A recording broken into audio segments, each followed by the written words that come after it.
first met Sifu Mark in 1985 when I was a Boston University student, and my major was physical therapy. And professionally, artistically, one of my goals was to be able to meld, orthopedic, Western, manual sports medicine training with the best of Eastern, Oriental, traditional Chinese medicine.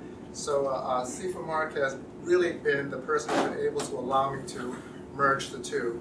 Since I was an undergrad college student, we now have tons of NIH funded, tons of evidence-based studies, randomized controlled trials that solidify and verify the scientific use and beauty of Tai Chi for health. So 26 or 30 years after the fact, I'm very thankful that I've been able to work my career professionally and especially with Sifu Mark's tutelage and guidance. Thank you very much.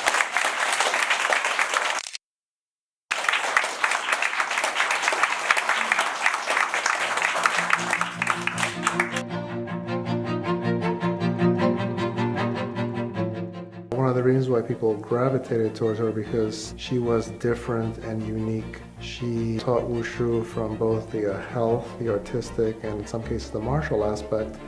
And that's an innovation that many people who do martial arts don't do.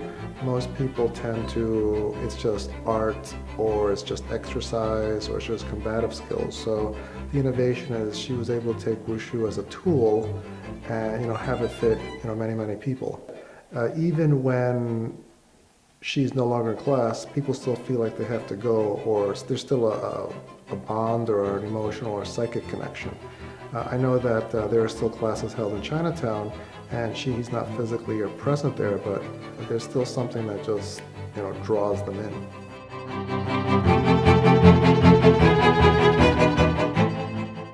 One, using a term commonly used in mainland Mandarin, I thought that was a very pioneering thing, especially since she's really Cantonese. So that is fascinating to me. The second thing was the fact that her original school was the Chinese Wushu Research Institute. Again, using the word Wushu, many people who are not familiar with the history of mainland Chinese martial arts, because there is a Chinese Wushu Research Institute, many people assume that she took the name from them.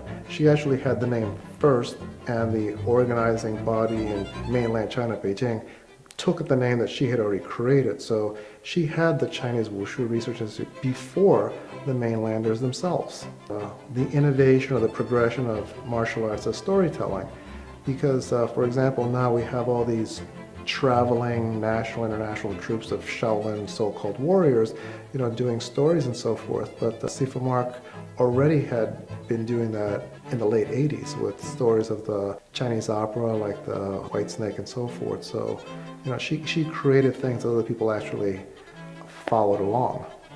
She's always done incredibly beautiful performances in front of audiences, but that particular year was 2002, and it was a workshop that was heavily attended from students from all over the country. She did the workshop, and then she did a demonstration by herself that went on and on. It was very long, intricate, and so forth. And the reason why that one stands in my mind as like the top performance is because it was for her friends, her family, and her students. And there was much more of a emotional giving.